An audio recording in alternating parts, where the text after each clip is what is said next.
Aku harap jawab dengan jujur. Jawab dengan jujur, Pendeta MM. Apakah ketika Yesus sudah terangkat ke langit, apakah Yesus masih memiliki Tuhan di sana atau tidak? Silahkan dijawab. Ya Hadi, ya Bashir, ya Tabibi, Nabiyullah khairul khalqi, khairul khalqi jami'an, lahu a'la manasibi wal marati, salatullahi ma lahat kawaki, ala man khayri man. Once again, I try. Bismillahirrahmanirrahim. Assalamualaikum warahmatullahi wabarakatuh. Kamu semuanya dirahmati Allah. Semoga Allah senantiasa curahkan segala rahmat, segala nikmat yang berkepanjangan dan tiada kamu hujung dari dunia hingga akhirat, insyaallah. Dan Allah pun kumpulkan kita para kaum muslimin di bawah naungan aras Allah beserta para nabi, beserta para orang-orang yang Allah kasih, Allah sayangi, Allah cinta, insyaallah, di bawah naungan aras Allah kelak di mana tiada naungan selain daripada naungannya, insyaallah. Amin amin Allahumma amin. Kaum muslimin, pada kesempatan pagi hari ini saya akan membuat sebuah video di mana video ini mengesahkan tentang perdebatan ya Pendeta MYM versus Akhi Kores ya, yang dimana Trinitas ya versus Tauhid ya, karena Pendeta MYM ini biar jelaskan bagaimanapun perihal masalah ketauhidan ini ya, ketunggalan, bagaimana Allah itu tidak berbilang, tetap saja tidak dapat fahami ya. Yang ada tetap saja protes kan begitu. Oke, demikian kaum muslimin videonya. Ada satu hakikat Allah, ada tiga pribadi yang berbeda. Ya, itu saja penjelasan saya. Ya, karena ini waktu saya, mungkin ya saya langsung serahkan kepada Kores untuk kemudian bertanya, ya, dan saya menjawab. Setelah itu saya akan bertanya kepada Kores mengenai tauhid dan dia akan menjawab. Ya, silakan Kores. Oke, ya thank you Pak Pendeta MYM untuk penjelasan Tritunggalnya. Jadi 1 dan 3 ini tidak bisa dipisahkan ya. Kalau 1 ya berarti 3, kalau 3 ya berarti 1.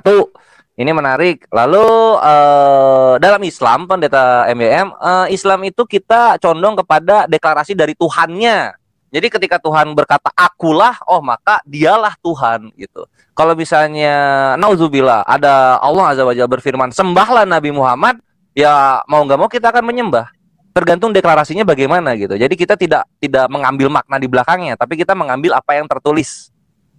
Ini yang patut digarisbawahi. Nah, karena kita mengambil yang tertulis, maka di sini aku melihat, oh begitu ya keimanan ketritunggalan, mengambil sesuatu di luar yang tertulis. Kalau begitu, sebenarnya tidak tritunggal. Kekristenan ini tidak tritunggal sebenarnya. Ini bisa menjadi 4 tunggal atau 5 tunggal.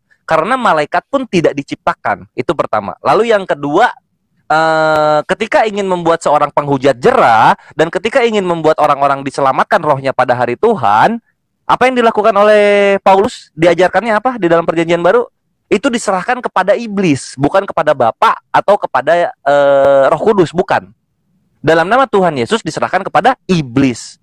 Maka dari ini mungkin ada 5 jadinya. Ada 5 ketuhanan yang berkuasa. Jadi tidak Tritunggal lagi nih sebenarnya, ada pancatunggal jatuhnya, 5 pribadi yang berkuasa, yang dimana kita tahu pribadi-pribadi ini mempunyai kuasanya sendiri-sendiri. Contoh misalnya iblis mempunyai kuasa kerajaan maut.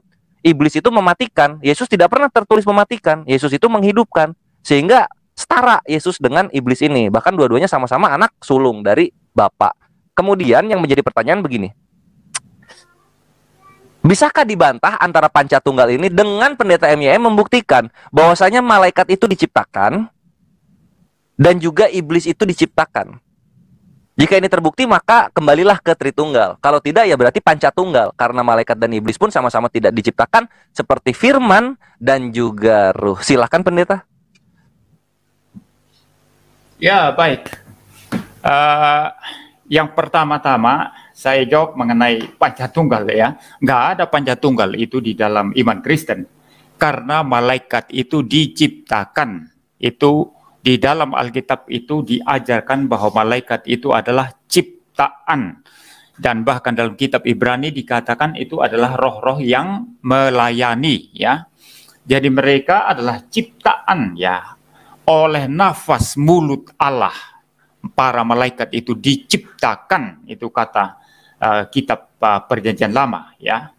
Ya. Jadi malaikat diciptakan ya. Lalu kemudian yang kedua mengenai Yesus tadi dan setan. Nah, Anda juga di situ salah merepresentasikan iman Kristen. Karena bagi iman Kristen Yesus bukan hanya menghidupkan. No, bukan. Yesus juga akan menghakimi, dan penghakimannya nanti ketika dia datang kali yang kedua, dia akan menghakimi orang-orang tidak percaya, orang-orang durhaka, dan mereka akan dibuang ke neraka. Itu hak prerogatif daripada Yesus.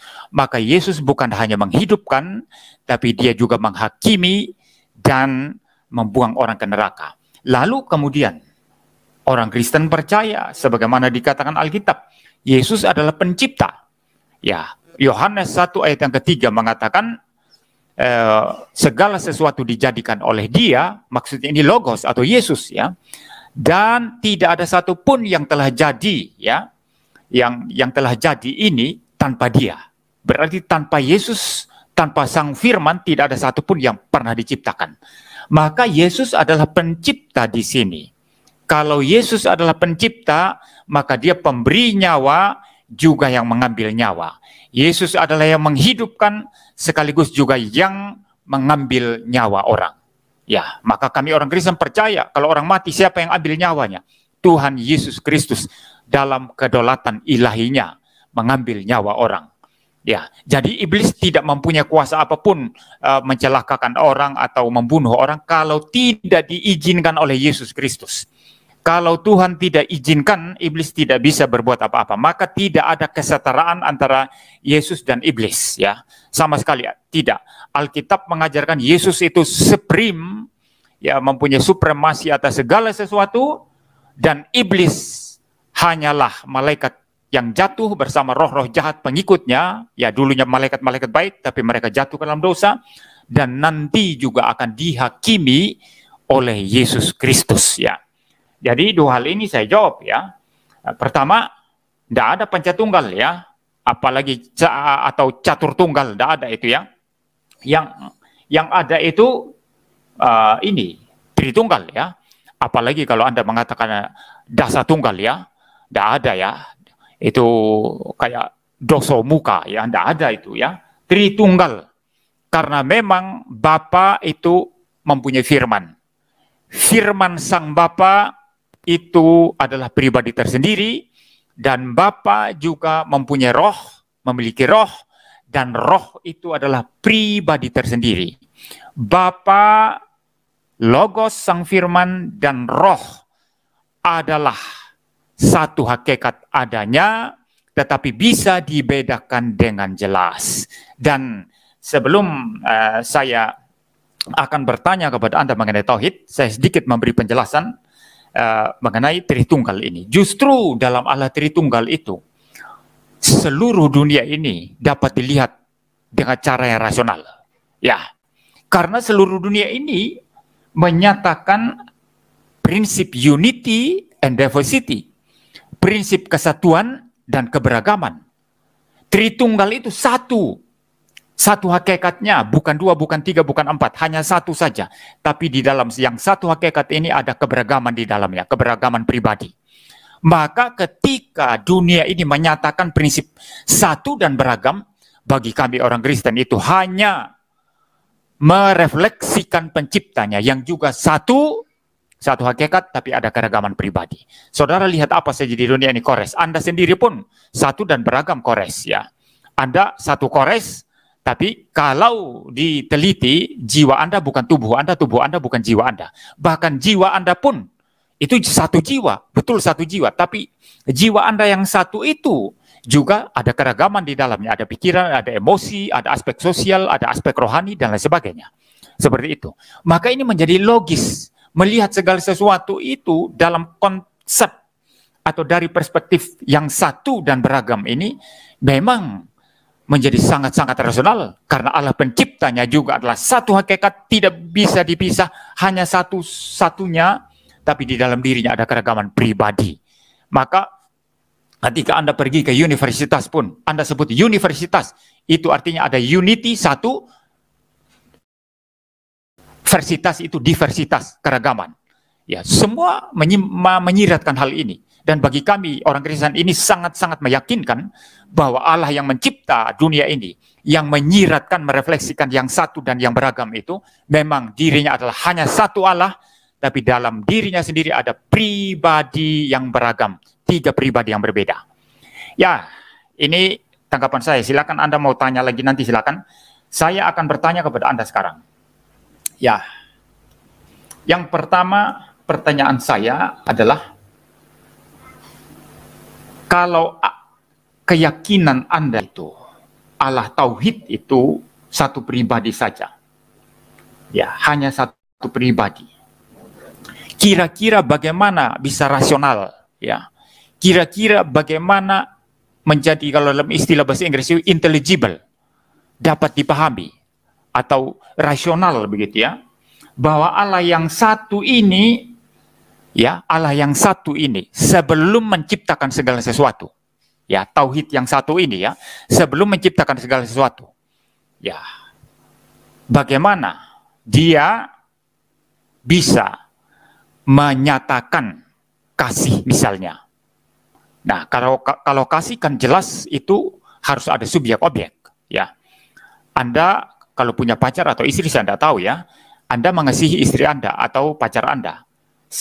Sebaliknya pacar Anda mengasihi Anda, mencintai Anda. Tidak bisa Anda mencintai diri sendiri ya, mesti ada objek penerima kasih. Kasih itu kan timbal balik, bersifat relasional, bersifat mempunyai aspek sosial begitu, ada aspek relasional secara horizontal begitu. Nah, bagaimana kira-kira Anda menjelaskan Allah yang hanya satu pribadi ini sebelum segala sesuatu diciptakan, bagaimana bisa mewujudkan kasih? Ya itu saja pertanyaan saya, nanti saya akan bertanya lagi. Ya, silakan Mas Kores menanggapi dulu pertanyaan saya ya. Ya, pertanyaan saya Yap, yang ini. aman. Baru nanti Anda bertanya lagi ke saya kan, biar runut ya. Ya, betul. Ya, Bagus. Ya, lanjut. Ya, aku jawab ya. Nah, jadi begini, untuk pendeta MYM dalam Islam itu satu pribadi, maka satu pribadi saja. Pribadi ini mempunyai apa namanya ya? Pribadi ini mempunyai privilege, berkehendak. Berkehendak untuk apa? Berkehendak untuk menjalankan, mengaplikasikan sifat-sifatnya. Kasih yang disebut oleh pendeta MYM itu pada kami itu sifat. Firman pun itu sifat, sama seperti halnya manusia berbicara itu sifat. Penglihatan pun itu sifat. Dari apa? Dari sebuah entitas. Entitas yang bernamakan apa? Yang berstatuskan apa? Kholik, sang pencipta. Nah, pencipta mempunyai sifat-sifat yang maha, yang bisa dia kerahkan, yang bisa dia gerakan sesuai dengan kebutuhan yang dia kehendaki. Jadi bukan apa ya, ketika pencipta butuh melakukan sesuatu, misalnya ingin mengasihi, maka ada pribadi mengasihi. Lalu ketika sang pencipta ingin berfirman, maka butuh pribadi berfirman. Yang namanya pribadi, dia mempunyai kehendaknya masing-masing, pendeta MYM. Ini menjadikan apa? Entitas yang berbeda, oknum yang berbeda, sosok yang berbeda. Maka dari itu jatuhnya apa? Ada dua Tuhan di sini. Tuhan yang satu melakukan yang ini, Tuhan yang satu lagi melakukan yang ini, di mana Tuhan-Tuhan ini tidak bisa saling cross tanggung jawab. Kan jadinya begitu. Dalam Islam tidak begitu. Dalam Islam itu satu pribadi berkehendak untuk seluruh sifat-sifatnya. Inilah kenapa Allah Azza wa Jalla Maha Sempurna, tidak membutuhkan sosok-sosok yang lain untuk menciptakan sesuatu, untuk menghukumi sesuatu, untuk melakukan apa saja. Superior, supreme. Sang prima causa ini supreme. Simple jadinya. Makanya udah final dalam Islam itu, walaupun berbeda-beda madzhab, berbeda-beda penjelasan mengenai fikih, walaupun berbeda-beda mengenai politiknya, ada pertempuran di sana, tetap ketika ditanya apakah Allah satu? Satu. Berapa pribadi? Satu. Berapa zatnya? Satu aja. Satu cukup, pendeta. Nggak perlu banyak-banyak, nggak perlu banyak-banyak pribadi itu. Inilah yang kekurangan dari agama-agama terdahulu, agama-agama sebelumnya, terutama yang ada di Balkan dan juga di daerah-daerah Skandinavia dan juga di daerah-daerah Yerusalem ke atas. Mereka mengira perbuatan-perbuatan, karakter-karakter dari manusia ataupun orang ataupun sosok itu datangnya dari roh-roh yang masuk kepada mereka. Inilah menyebabkan adanya animisme. Mereka nggak ngerti ada kata sifat namanya. Sifat ini yang digerakkan oleh pribadi. Sifat inilah yang membentuk sebuah karakter. Sifat inilah yang dimiliki Tuhan semesta alam, Allah Azza wa Jalla, untuk memperlihatkan bagaimana kemahaannya kepada makhluk-makhluknya. Keren ya? Itulah Islam. Nah, yang menarik pendeta MYM, ketika pendeta MYM bilang bahwa manusia juga terbagi 3, roh, jiwa, dan juga jasad atau tubuh gitu. Nanti kalau misalnya kita tanya balik, oke, sekarang pendeta MYM mau ngobrol sama apa? Mau ngobrol sama jiwa, sama roh, atau sama tubuh? Bingung sendiri. Karena tetap itu jatuhnya satu gitu, nggak bisa dipilah-pilah 3. Pendeta MYM nggak bisa ngobrol sama jiwanya toh, pendeta MYM nggak bisa ngobrol sama tubuhnya toh, atau hanya pada rohnya toh. Itu udah satu itu, dan satu inilah yang berkehendak itu satu ini. Satu inilah yang berinteraksi itu satu ini. Nggak bisa pendeta MYM saya pengen ngobrol sama mulut kamu saja, saya pengen ngobrol sama kuping kamu saja atau otak kamu saja, kan nggak begitu. Yang kita lihat apa? Yang berkehendaknya secara keseluruhan. Nanti karena kalau misalnya mau dipilah-pilah lagi ya jatuhnya pengen ngobrol sama partikelnya Triune Slayer dong. Atau zat atomnya Triune Slayer. Jatuhnya kayak begitu dong. Padahal zat atom ini tidak berkehendak sama sekali. Yang berkehendak itu siapa? Triune Slayer-nya. Itulah kenapa kita bisa ngobrol sekarang. Kan gitu pendeta YM. Iya nggak? Makanya pribadinya satu, sifatnya banyak. Kasih adalah salah satu dari sifatnya. Nah, terus yang menarik juga pendeta MYM ini bahas mengenai Yesus pencipta, dalilnya nggak ada. Yesus mengambil nyawa orang, nggak ada juga dalilnya. Para malaikat diciptakan, nggak ada juga dalilnya. Aku boleh share screen? Ya, coba aja, silakan. Oke, siap. Thank you. Nah, ini aku share screen ya. Kita akan share screen, perhatikan. Nah, bisa dilihat, aku tahu sekali bahwa yang disebut malaikat-malaikat itu dibuat, itu ada di Mazmur 104 nomor 4. Tapi perhatikan di sini, yang membuat angin sebagai suruhan-suruhanmu.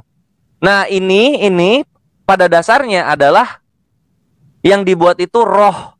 Roh itu diciptakan tapi malaikat tidak. Nih, Oseh Malakau, spirits. Nah, ini spirits. Jadi angin itu adalah apa? Ruah. Ruah bentuk jamaknya apa? Ruhot. Perhatikan di sini. Ruah. Sama seperti ruah di Kejadian 1 nomor 2, sama seperti 1 Samuel 18 nomor 10, ruah. Maka dari itu terima kasih pendeta MYM sudah membukakan bahwa sejatinya dalam perjanjian lama yang namanya roh itu diciptakan. Selamat datang di kebenaran. Lalu kemudian mengenai iblis juga tidak mempunyai kuasa. Perhatikan pendeta, perhatikan. 1 Korintus 5 nomor 5. Orang itu harus kita serahkan, lihat, nama Tuhan Yesus menjadi stempel. Dalam nama Tuhan Yesus, kepada siapa diserahkannya? Bukan kepada Bapa, bukan kepada Roh Kudus, tapi kepada iblis. Untuk apa? Supaya tubuhnya binasa dan agar rohnya diselamatkan pada hari Tuhan. Ini catur tunggal. Belum lagi nanti di 1 Timotius 1 nomor 20. Di antaranya Himenius dan Alexander yang telah kuserahkan kepada iblis, bukan kepada Bapa, Yesus atau Roh Kudus, kepada iblis. Supaya apa? Supaya jerah mereka menghujat. Iblis mempunyai titik tertentu yang setara dengan Tuhan yang Tritunggal, sehingga cocok menjadi catur tunggal. Karena dia bisa membuat penghujat jerak dan dia bisa menyelamatkan roh pada hari Tuhan. Ini sola skriptura pendeta, tertulis. Dan ini nggak bisa dibantah sama sekali. Kita tutup sekarang.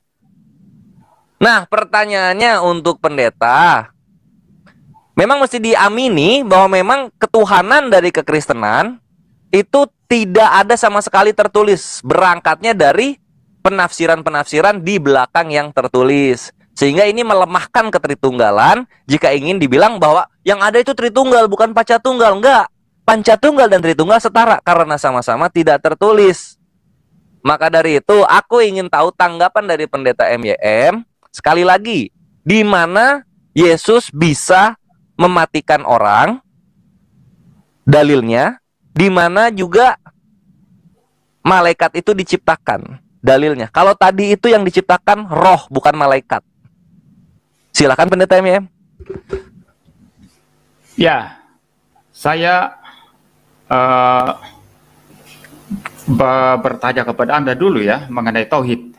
Ya, Karena kalau saya langsung menjawab pertanyaan Anda ini nanti ya jadinya Anda terus yang bertanya kepada saya dan saya tidak bertanya kepada Anda. Ya, Tadi kan saya udah akan tanya yang menjawab. soal pribadi itu. Aku udah jawab, Pendeta. Nah, yang mengenai tauhid saya akan bertanya lagi sekarang. Iya, jadi gini Atau maksudnya. saya Ini jawab, jawab dulu yang sekarang, terus saya nanti jawab bertanya, kan gitu ya? oh ya ya ya ya ya oke, Bener saya ya? jawab ini dulu Sip, ya. lanjut. Baik. Iya. Ya. Ya, ketika Anda mengatakan malaikat tidak diciptakan, ya, itu berarti malaikat itu kekal, ya. Dia tidak mempunyai awal, tidak mempunyai akhir, ya.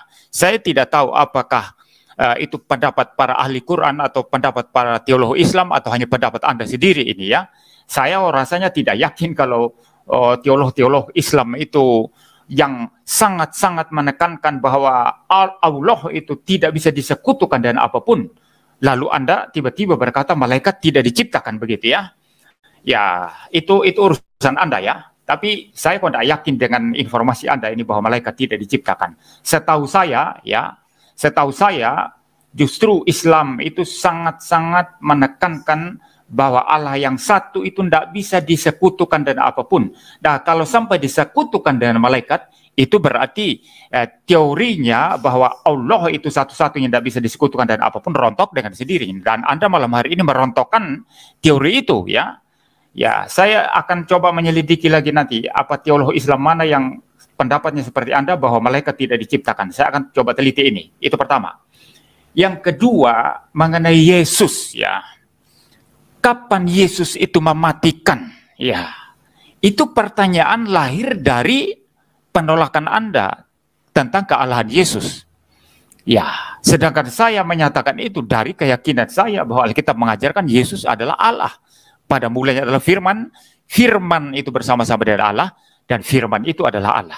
Kalau Yesus adalah Allah, dia yang berkuasa mutlak, memberi hidup, menciptakan, dan juga berkuasa mutlak untuk mematikan, ya, untuk mengambil nyawa orang, ya.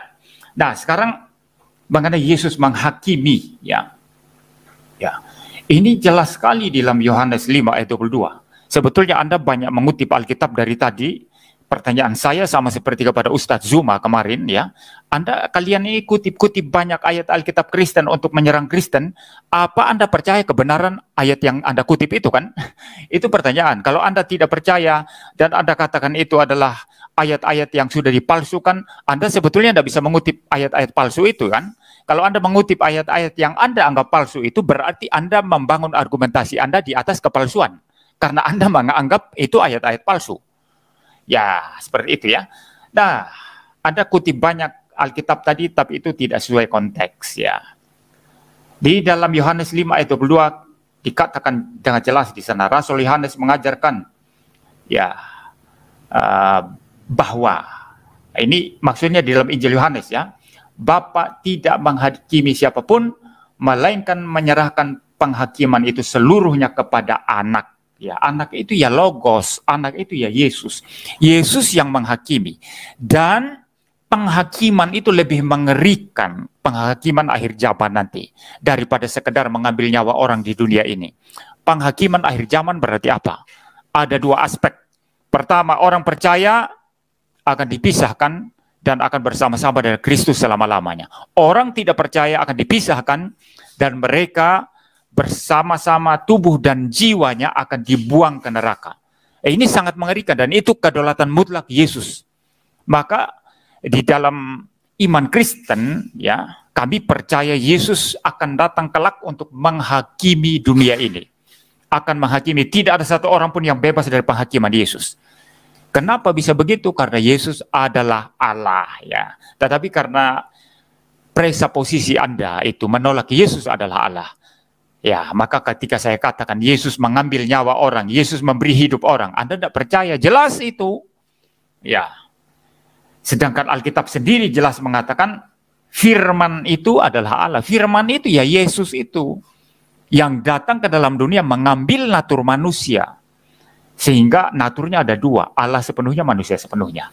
Nah, itu yang berikutnya ya.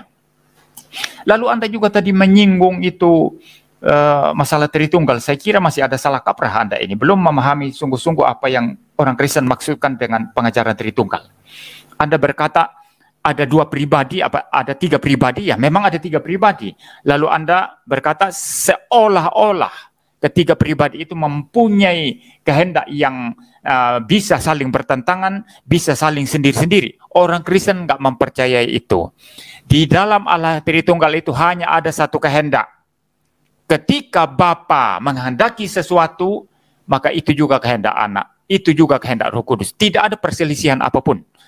Karena hanya ada satu kehendak ilahi yang berdiam dalam diri Allah. Berdiam dalam Bapa, berdiam dalam Anak, berdiam dalam Roh Kudus.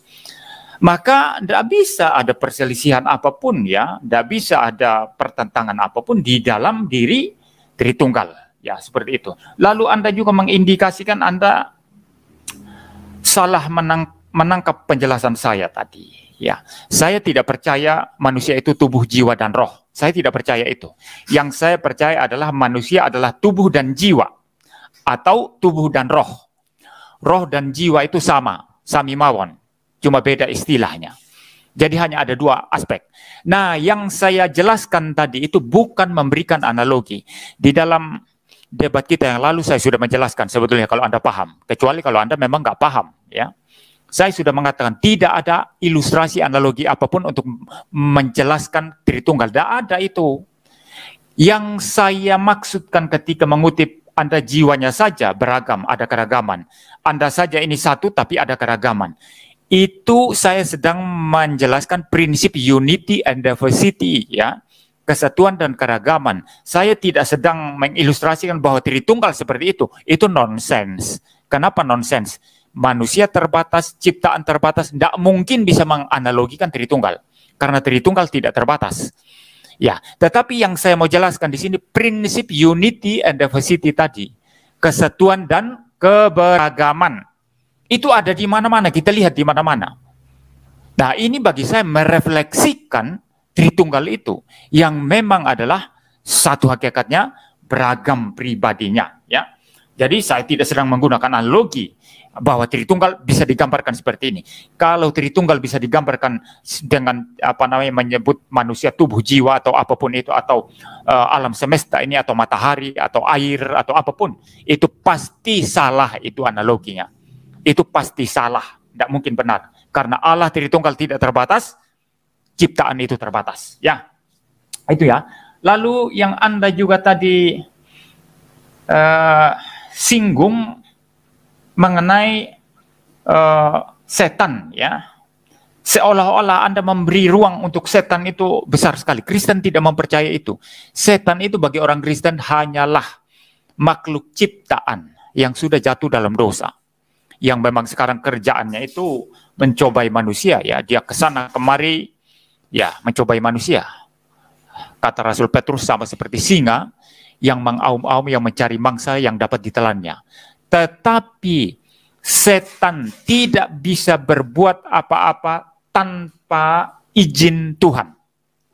Karena Tuhan yang berdaulat. Setan tidak mempunyai kedaulatan apapun kalau Tuhan tidak izinkan. Dalam kitab Ayub, ya, itu jelas sekali di sana. Setan hanya bisa mencobai Ayub, menimbulkan penderitaan, kesulitan pada Ayub ketika Tuhan mengizinkan. Ya, itu coba Anda baca kitab Ayub.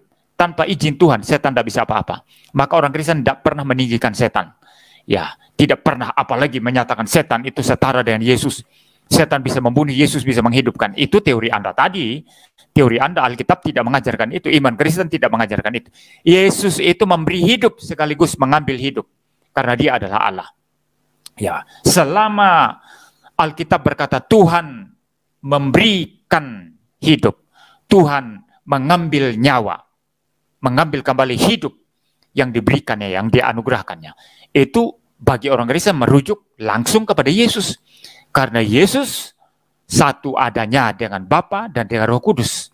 Ya, Anda juga berkata tadi, di mana ayatnya itu Yesus mencipta, gitu ya. Kan jelas itu Injil Yohanes 1 ayat 3, kecuali Anda menolak bahwa Sang Logos itu adalah Yesus. Nah, kalau Anda menolak itu, ya, itu lain halnya, ya. Tapi kalau Anda percaya bahwa Sang Firman yang dimaksud Yohanes itu adalah Yesus, di mana dalam Yohanes 1 ayat 14 dikatakan firman itu, logos itu telah menjadi daging, mengambil natur manusia, yang kemudian dikenal sebagai Yesus Kristus. Maka sang firman, sang logos itu mencipta, ya itu jelas itu Yohanes. Ya, saya akan membacakan ya. Injil Yohanes 1 ayatnya yang ketiga, kan jelas sekali di situ. Ya, Injil Yohanes 1 ayat yang ketiga, ya saya baca. Segala sesuatu dijadikan oleh Dia. Dia di sini yang dimaksud merujuk kepada logos tadi itu ya. Mungkin saya baca dari ayat 1. Pada mulanya adalah firman, firman itu bersama-sama dengan Allah, dan firman itu adalah Allah. Ia pada mulanya. Ia ini siapa? Ayat kedua ya. Ia itu ya firman tadi. Firman pada mulanya bersama-sama dengan Allah. Segala sesuatu dijadikan oleh Dia, oleh firman. Dan tanpa firman, tidak ada sesuatu pun yang telah jadi dari segala yang dijadikan. Jadi Yesus pencipta dong, ya.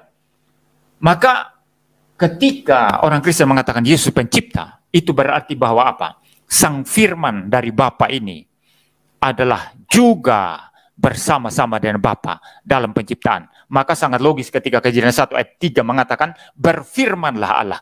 Allah mencipta melalui firman-Nya saja, tidak melalui yang lain manapun, apalagi melalui malaikat atau ciptaan lainnya.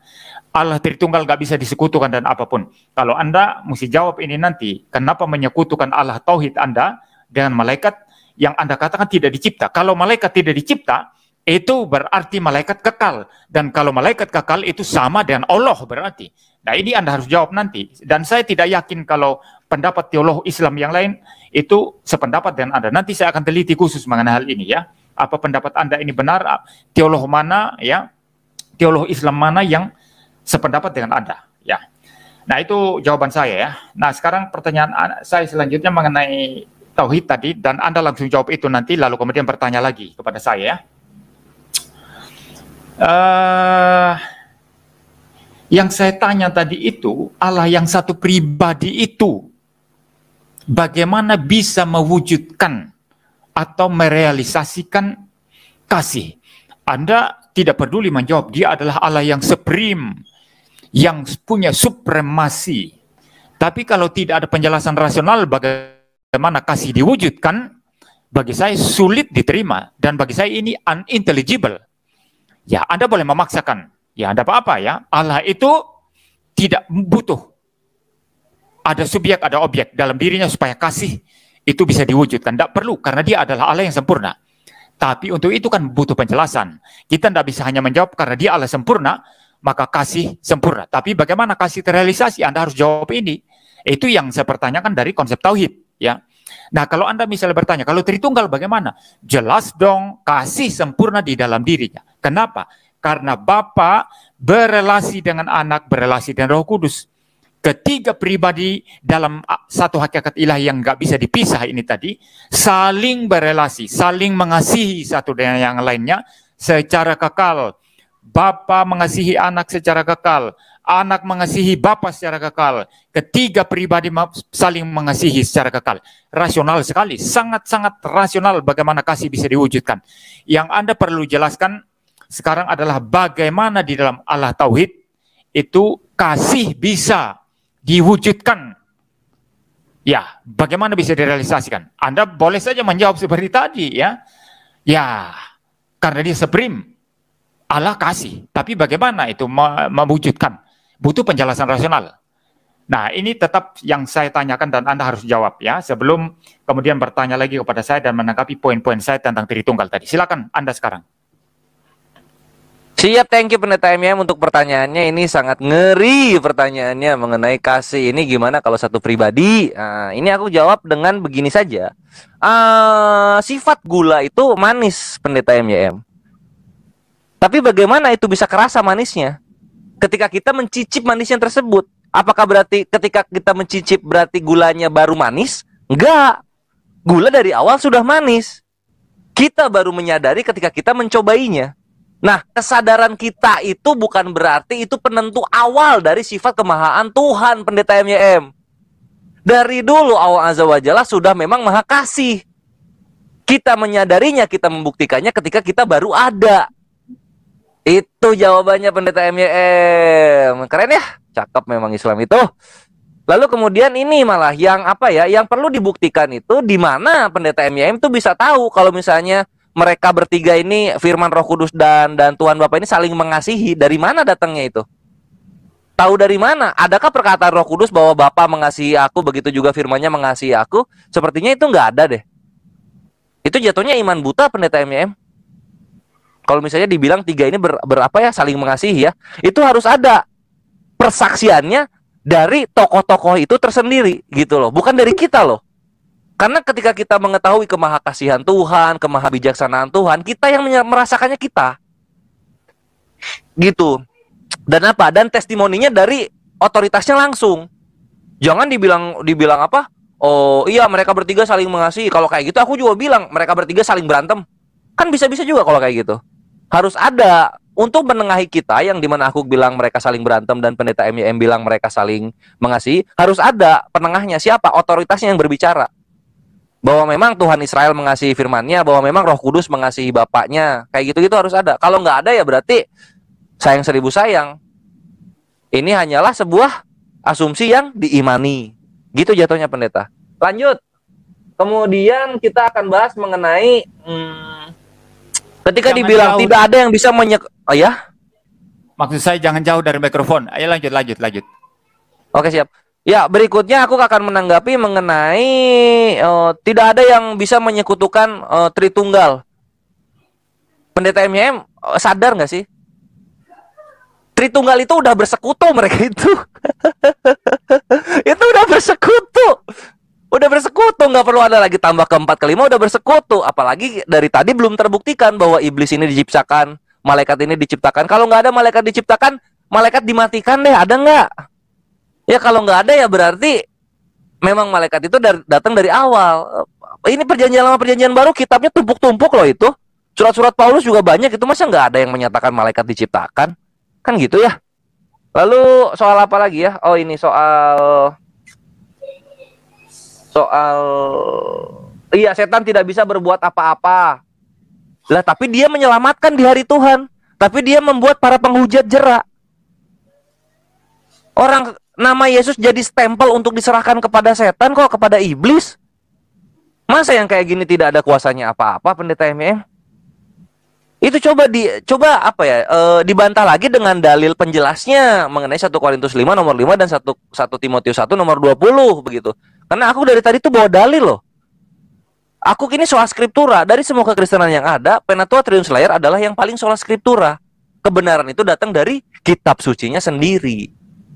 Dari tadi pendeta MYM, malaikat diciptakan di mana? Di Yohanes berapa? Matius berapa? Itu kan nggak ada sama sekali. Malah tadi pendeta MYM membuat sebuah blunder bahwa malaikat itu diciptakan di Mazmur 104 nomor 4. Tapi ternyata yang diciptakan di sana adalah roh.